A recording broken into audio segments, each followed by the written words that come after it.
You guys must have spent a fortune on the TVs in this place. You all done? You tell me. Now you're learning. I have to admit I was worried whether we'd be able to keep you here after you woke up in medical. You gave our staff a run for its money. Maybe it's their training that's in question, not mine. Fair enough. It'll be a good excuse to up the morning drills around here. Looks like you did well on the tech portion of the test. Very well.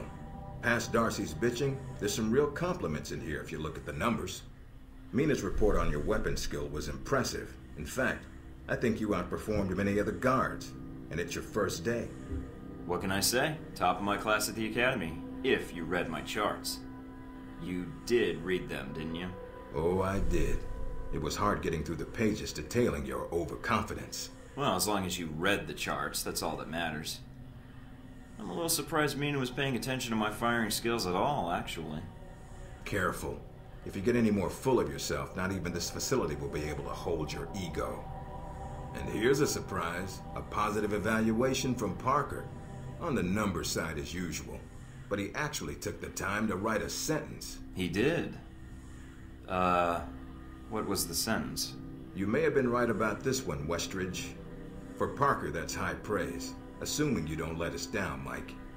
Looks like that's it for the physical evaluation. Now for the hard part. Tell me why you're here. Not everyone gets chosen for this line of work, but you volunteered. Usually we have to ask. I want to serve my country. And you think by being assigned here is the best way to do that? Give me a mission and I'll prove it. What makes you think you're ready? Because I tell you, we get a lot of recruits in here, and you're not convincing me. I'm ready, and I'm tired of my questions getting answered by more questions. Welcome to our world, Mike. My job is to help you cut through questions and get an answer. Beyond the guns, tech, and sneaking around in the dark, there's one last part of this job that nobody else here quite gets. I'm listening. Good, because listening is a large part of it. The way you talk to people, your attitude. That's what we're going to discuss now. I'm not sure I understand. Is there something wrong with how I deal with people? No, believe it or not, you're not here because you're a people person. You're here because your psych profile says you're skilled at manipulating others. Was that a compliment? You'll see. The way you project yourself definitely affects what people think of you, and your reputation with them. And if I want to impress them? You don't always want to or need to. Having a good or bad rep with someone can actually gain you different benefits. Sometimes you want to piss someone off so they can't think straight. Other times you want to build a strong rapport with someone and talk your way out of a bad situation. All depends on your objective. This goes for your handlers as well. We're going to be sending you into a lot of dangerous places, and your only backup is going to be who you're talking to on your headset. How you treat them is going to have an effect on the success of your mission. So if I piss them off, I'm screwed? No. A handler that likes you too much and puts emotions before the mission can be just as dangerous as one who resents you. This is a long way of telling me that I should just act the way I want. I didn't realize this was an acting gig. No, again, there are no bad choices, just results. Over time, folks may hear about you and your attitude before they meet you. They may have a preconceived notion of how you're going to treat them, which can affect their reaction. Well, maybe they should take the time to know the real me. If only. Time's something no one seems to be able to spare, especially during a conversation. Although that can be a plus. If I need a breather to assess the situation, right? The clock doesn't stop when you're speaking to someone. So if you need to get your second win before a fight, making small talk can buy you time. But if I'm running on adrenaline, won't chatting take me off my guard? It can. So if you need to get to the point, act instead of fight. For example, if you don't think I have any more to teach you, then you could just say, I'm done with this. I wouldn't think any less of you. You seem to have the basics down.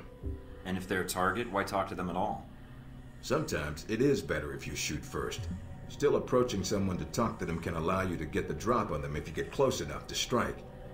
Use it if you have to, if the conversation isn't going your way. Assuming there's even a way you want the conversation to go. So how do I know what provokes someone? I'd rather rattle them if I can. If that's what you want to do, pay attention to the clues in your environment. Sometimes people will have advice, and intel can help. But there's another way. Read much? Mostly weapon manuals. Then I make sure I actually test it myself. The specs are sometimes off.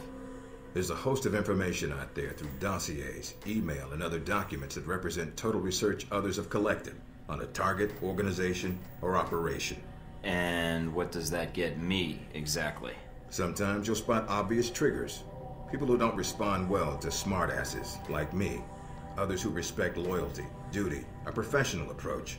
Others who don't have time for bullshit, and like it when you get to the point. But dossiers just don't contain psych information. They'll usually have combat information on your target as well.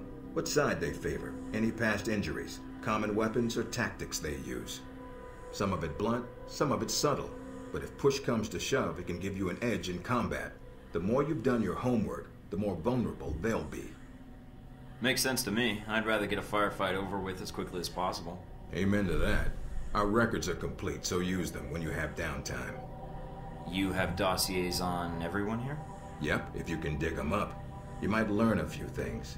Sometimes reading a dossier will give you more options when dealing with others. A few facts to bring up, to shake secrets loose. What about you? You should already know what makes me happy, Mike, and what pisses me off. How do I know when I have the go-ahead to start accessing files? After meeting a target or hearing their name referenced by someone else, you should have a target ID. Then hop onto the database and start doing your homework. You can usually unlock their basic information at that point. Let's start with a simple one. Al-Samad. That should be familiar to you. The terrorist group. Yes, you can research groups as well as people. It doesn't carry the same benefits, but it can provide useful intel in the field. Talking to people about others is a good way to help gain dossier information. Sometimes people will have information on someone that can unlock a brand new thread in your computer search. Okay, so I've suffered through your interrogation and know how to give one if need be. Am I ready or not? We'll see. Meet me in the command center, and I can give you a proper mission briefing. Good, because I'm sick of this room. Trust me, Mike. If it was up to me, you'd never see this interrogation cell again.